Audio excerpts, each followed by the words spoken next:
C'est quoi ces machins qui clignotent et qui bougent dans tous les sens, en vert, en rouge? Bonjour et bienvenue sur ma chaîne YouTube. Aujourd'hui, je fais une vidéo hyper importante sur la liquidité, le carnet d'ordre et les différents types d'ordres. Ça vous servira dans votre compréhension des mouvements du prix et c'est hyper important, surtout dans le marché crypto où les mouvements du prix peuvent être vraiment violents. Et ça va vous servir que vous soyez débutant ou confirmé en crypto ou en bourse d'ailleurs, ça marche dans les deux cas. Je vais vous expliquer ça avec un exemple et des dessins pour que ce soit vraiment très clair. Cette vidéo fait partie intégrante de mon accompagnement. Va voir en description si tu veux que je t'accompagne et que tu es débutant en crypto. Je t'en reparle en fin de vidéo. Cette vidéo va vous servir aussi si vous êtes un trader de meme coin ou alors si vous allez vers des tout petits projets à faible capitalisation. Par là, j'entends des projets qui ne sont pas listés sur les échangeurs centralisés, qu'on trouve seulement sur les échanges décentralisés, type Uniswap, PancakeSwap, etc.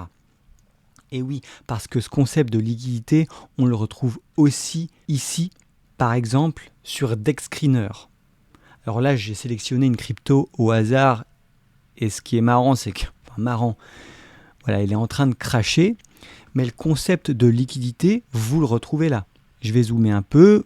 Liquidity, 92 000 $, avec un petit cadenas, avec une market cap de 500 000 $. Et le concept de liquidité, il est d'autant plus important que finalement, sur cet exemple de crypto, la market cap est très petite. Donc si vous investissez sur ce type d'actifs, vous devez maîtriser le concept de liquidité. Et si tu ne connais pas DexScreener, c'est un peu le même principe que le tableau de bord de Binance par exemple, mais de manière décentralisée. Alors la liquidité, c'est quoi? Je vais vous expliquer ça de manière très simple. Je vais même parfois prendre des raccourcis, mais c'est pour rendre les choses vraiment très claires. On va parler avant tout du carnet d'ordre, des ordres limites et des ordres marché. Et surtout de la relation avec le prix. Premièrement, le carnet d'ordre. Alors, sur le dashboard Binance, c'est ce qu'on voit à gauche. Donc, voilà, c'est pris en rouge et c'est pris en vert, avec un prix voilà, au milieu, avec une flèche qui monte, qui descend. Imaginez-le comme un tableau où sont listées toutes les intentions d'achat et de vente d'un actif sur la plateforme de trading. Pour vous expliquer ça de manière très simple et comment ça fonctionne, je vais partir sur un dessin, tout simplement. On va dire qu'on s'intéresse à une crypto. Donc pour ne pas désigner une crypto, on va dire qu'elle s'appelle voilà, crypto. C'est la crypto. Et je vais dessiner son prix par rapport au temps.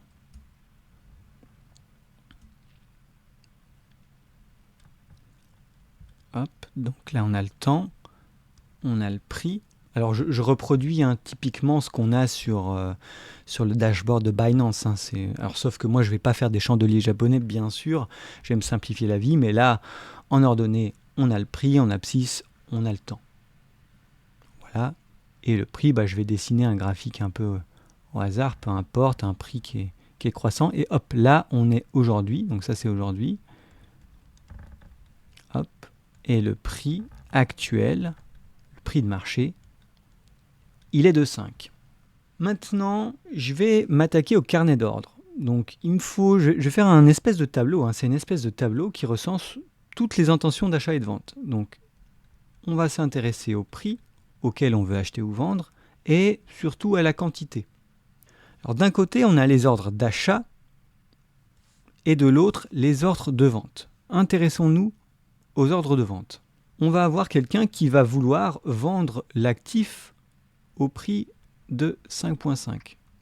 Oui, il possède l'actif, le prix aujourd'hui est de 5, il se dit, moi je vois que le prix monte, je veux le vendre assez rapidement, un peu au-dessus du prix de marché, à 5,5. Et moi j'ai 10 tokens. Donc en gros, si cette transaction elle passe, il va générer un cash flow de 55. Il y a quelqu'un d'autre qui veut le vendre un peu plus cher, lui à 5,7, et il a une quantité de 5. Je vais essayer de zoomer un peu pour que ce soit beaucoup plus lisible. Disons qu'il y a une autre personne qui veut le vendre, mais à un prix un peu plus élevé, à 6 pour une quantité de 20. Et etc. etc. Et finalement, il y a quelqu'un qui veut le vendre à 100 pour une quantité de 1. Voilà, c'est tout à fait totalement théorique. Donc ça va représenter l'ensemble de mes ordres de vente, ce qu'on appelle l'ASC. Et on va confronter à ça des ordres d'achat. Donc le prix, voilà, aujourd'hui, actuellement, il est de 5, et on a tout un tas de traders qui veulent l'acheter un peu en dessous du prix de marché.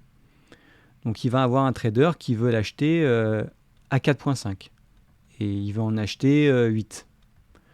Il y en a un autre, et il veut l'acheter à un prix encore plus bas, à 4.1, pour une quantité de 25. Il y en a un autre, il veut vraiment l'acheter très bas, il veut l'acheter à 2. Et il veut en acheter, disons, une quantité de 1. Et il y en a un qui abuse un peu, il veut l'acheter à 1.5 pour une quantité là de 100. Donc voilà, là on a considéré la partie achat de notre carnet d'ordre, achat qu'on appelle bid. Voilà.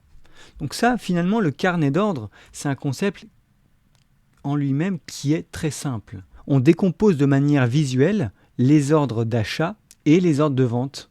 Et effectivement, là, on voit que la personne qui veut acheter l'actif au prix le plus haut, c'est cette personne-là qui veut l'acheter 4.5 pour une quantité de 8. Et la personne qui veut le vendre au prix le plus bas, de 5.5, il veut en vendre une quantité de 10. Et d'avoir le carnet d'ordre et de le comprendre, en soi, c'est déjà hyper puissant. Hyper puissant. On a un tas d'informations. On sait à quel prix les gens veulent acheter et sur quelle quantité. Donc en fait, en quelque sorte, on peut prévoir certaines choses. Je vous donne un exemple. Je vais modifier un tout petit peu mon exemple. Je vais modifier un ordre de vente. Je vais dire qu'au prix de 6, il y a quelqu'un qui veut en vendre. Alors, au lieu de 20, je vais mettre 2000. Donc je sais qu'il y a une personne qui veut vendre une quantité énorme de cet actif à 6. Et ça, effectivement, je peux repérer en fait des murs d'achat. Je sais qu'à 6, si le prix atteint 6, il faudra une grosse quantité d'ordre d'achat pour absorber cet ordre de vente. Donc juste en visualisant le carnet d'ordre, je peux me dire qu'il y aura peut-être un niveau qui sera difficile à passer, et ce niveau, ça sera le prix de 6. Parce qu'effectivement, il y a une grosse baleine qui veut vendre à ce prix-là. Et il se peut que le prix, il stagne sur 6 un bon moment avant que cet ordre puisse être absorbé et que les autres acheteurs reprennent le pouvoir. Donc moi, je trouve que le carnet d'ordre en lui-même, il est toujours un peu sous-coté. Et très peu le regardent, alors que c'est quelque chose d'hyper important. Et c'est d'autant plus important sur les cryptos qui sont faiblement capitalisés. Alors là, on a dessiné un carnet d'ordre, mais en fait, dans le carnet d'ordre, il y a quoi ? En fait, c'est quoi ces ordres-là ? Les ordres qu'il y a dans le carnet d'ordre, c'est des ordres limites. Donc si vous avez bien suivi, on fixe nous-mêmes le prix auquel on veut acheter ou vendre. Et la plateforme exécutera la transaction uniquement si le marché atteint ce prix. Donc en fait, on va dire que c'est moi qui ai placé cet ordre-là à 4.5. Et en fait, si le prix atteint 4.5, on va dire que 4.5 sur le schéma, c'est là.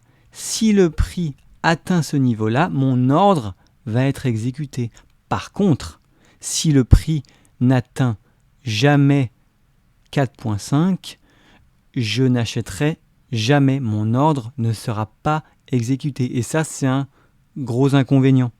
Donc l'avantage, on contrôle totalement le prix auquel on peut vendre ou acheter, mais l'inconvénient, il se peut que l'ordre ne soit jamais exécuté.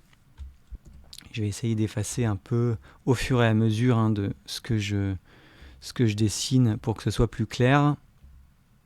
Mais voilà, j'espère que vous avez compris l'idée de l'ordre limite. Et en fait, quand vous mettez un ordre limite, et ben en fait, vous voyez visuellement, vous voyez l'ordre que vous avez mis dans le carnet d'ordre.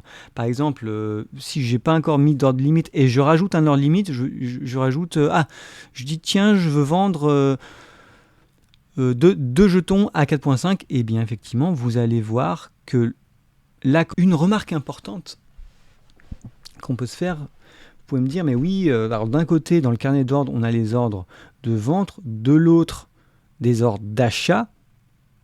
En fait, les gens, ils sont pas d'accord. Enfin, il y en a qui veulent l'acheter au maximum à 4.5 et d'autres qui veulent le vendre au minimum à 5.5. Donc en fait, il n'y a pas de transaction. Il n'y a personne qui s'échange de l'actif. Et effectivement, vous avez raison. Si on reste comme ça, en fait, il n'y a pas de transaction et le prix, qu'est-ce qu'il fait ? Il stagne. Le prix reste à sa valeur actuelle, qui est le prix de la dernière transaction. Mais en fait, effectivement, si vous mettez uniquement des ordres limites, aucune transaction ne se ferait sur le marché et le prix stagnerait. Et ça nous amène à parler d'un autre type d'ordre, l'ordre au marché. C'est l'ordre le plus basique. Quand vous passez un ordre au marché, vous dites à la plateforme « achetez ou vendez mon actif tout de suite au prix actuel, au prix disponible ». Donc vous n'avez pas totalement le contrôle sur le prix exact, mais votre transaction sera exécutée immédiatement. En fait, quand on passe un ordre au marché, on va piocher directement dans le carnet d'ordre. Donc là, je reprends mon exemple. Donc on a un carnet d'ordre qui est comme ça, et moi je passe un ordre au marché. Ordre au marché. Alors c'est quoi mon ordre ? Je vais supprimer ça. Donc mon ordre au marché, c'est quoi ? Je veux acheter une quantité de 2 de ces cryptos. C'est un ordre d'achat. En fait, en passant un ordre au marché, vous allez taper directement dans le carnet d'ordre. Donc moi, je veux acheter, donc je vais aller taper dans le carnet d'ordre côté vente sur le prix le plus petit. Et en fait, je vais aller acheter une quantité, une fraction de cet ordre-là. Voilà, il y en a 10 à vendre à 5,5. Moi, je veux en acheter 2 immédiatement au marché. Donc en fait, je vais les acheter. L'achat va se faire au prix de 5,5. Donc en fait, moi, je vais payer cette transaction, je vais payer 11. Voilà, moins 11 pour moi. Et le carnet d'ordre va s'ajuster et le 10 en quantité va passer à 8, puisque j'en ai pris 2. Ce qui est super important de noter, c'est qu'en passant cet ordre au marché, j'ai fait une transaction avec des traders au prix de 5,5. Et donc en fait, le prix de l'actif a évolué et passé de 5 à 5,5. Donc en passant mon ordre au marché, j'ai fait augmenter le prix de 10%. Si on complexifie un tout petit peu l'exemple, on va dire que je veux non pas acheter une quantité de 2, mais une quantité, on va dire, de 12. Donc le carnet d'ordre, je le remets dans l'état initial, le prix également. On était sur un prix de 5 et le carnet d'ordre initialement, il est là. Donc voilà, une quantité de 12. Donc là, je vais piocher dans le carnet d'ordre. Donc là, je vais acheter les 10 à 5,5. Donc là, cette ligne-là n'existera plus dans le carnet d'ordre. Et le prochain prix, il est à 5,7 pour une quantité de 5. Donc moi, il me reste une quantité de 2 à acheter. Donc je vais en acheter 2 ici. Donc il va rester dans le carnet d'ordre une quantité de 3. Et mon achat, par rapport à l'exemple précédent, m'aura coûté un tout petit peu plus cher. Parce que j'aurais acheté 10 tokens à 5,5 et 2 tokens à 5,7. Et ce qui est vraiment, vraiment important de noter, c'est l'impact sur le prix. Oui, parce qu'en passant mon ordre au marché sur une quantité 12, donc qui est une quantité assez élevée pour cet actif-là, et la profondeur du carnet d'ordre, le prix initialement était de 5. J'ai fait des transactions à 5,5 et à 5,7. Donc le prix de la dernière transaction, c'est 5,7. Et donc le prix de l'actif, il va passer à 5,7. Donc en achetant au marché, j'ai fait augmenter le prix de manière conséquente. En tout cas sur cet exemple-là. Et c'est très très important de comprendre la différence entre les ordres limites. Avec les ordres limites, on va agrémenter, fournir le carnet d'ordre, et avec les ordres au marché. Avec les ordres au marché, on va faire bouger le prix parce qu'on va effectuer des transactions, on va venir piocher dans le carnet d'ordre. Ça, c'est un concept hyper important et en fait hyper passionnant. Donc si je résume bien cette partie que vous devez absolument comprendre, c'est qu'avec des ordres limites, on ne fait pas bouger le prix, on alimente uniquement le carnet d'ordre, et avec des ordres au marché, je vais venir effectuer des transactions, acheter ou vendre, piocher dans les ordres du carnet d'ordre. Et par là, je vais avoir un impact sur le prix. Je vais remettre l'exemple dans son état initial, ou à peu près. Donc on va se remettre comme ça. Voilà. Hop. J'enlève les impacts de mes différents ordres. Maintenant, on va encore regarder un tout petit peu ce carnet d'ordre et on va parler du concept du bid-ask spread. Donc on a défini l'ask, on a défini le bid. En fait, le bid-ask spread, c'est l'écart qu'il y a entre ces deux prix, entre ces deux ordres. Et là, on voit que l'ordre de vente au prix le plus faible, il est de 5,5 et l'ordre d'achat au prix le plus élevé, il est de 4,5. En fait, le bid-ask spread, à l'heure actuelle, il est de 1. Spread, ça veut dire l'écart entre l'offre et la demande. En fait, quand le bid-ask spread il est élevé, le coût de transaction est élevé et en fait la volatilité est élevée. Et on peut dire, quand le bid-ask spread il est élevé, le risque de liquidité peut être élevé. Il y a peut-être pas beaucoup d'acheteurs et de vendeurs sur l'actif en question. Alors je vous fais un exemple très simple pour illustrer ça. On va dire que moi je veux acheter cet actif-là. Moi je veux l'acheter rapidement, donc je l'achète au marché. Donc j'achète à 5,5. Voilà, je fais un ordre au marché, je l'achète 5,5. Et je me dis, je me suis trompé, en fait, je vais le revendre tout de suite. Et que je ne peux pas le revendre à 5,5, je vais le revendre uniquement à 4,5. Donc en fait, en faisant ça, cet achat-vente de manière instantanée, je vais perdre 1. Parce que le bid-ask spread est de 1. En fait, le bid-ask spread est élevé. Donc, en fait, plus vous avez un bid-ask spread élevé, plus ça va vous poser des problèmes. Et en même temps, en faisant cette opération d'achat-vente instantanée, j'ai fait varier le prix de 5,5 à 4,5. Donc en fait, j'ai généré une volatilité importante sur l'actif. Donc c'est pour ça que cette notion de bid-ask spread, elle est très très importante. Et j'ai déjà vu des actifs sur des plateformes centralisées, type Binance, Mexe, où il y avait un bid-ask spread qui était juste énorme. Et en fait, voilà, quand vous passez un ordre au marché, vous êtes même une pop-up qui apparaît et qui vous dit attention, il y a un risque de liquidité, il se peut que votre ordre soit exécuté à un prix bien supérieur au prix de marché ou bien inférieur au prix de marché si vous vendez. Donc ce concept de bid-ask spread est hyper important à comprendre, surtout sur des market cap qui sont très faibles.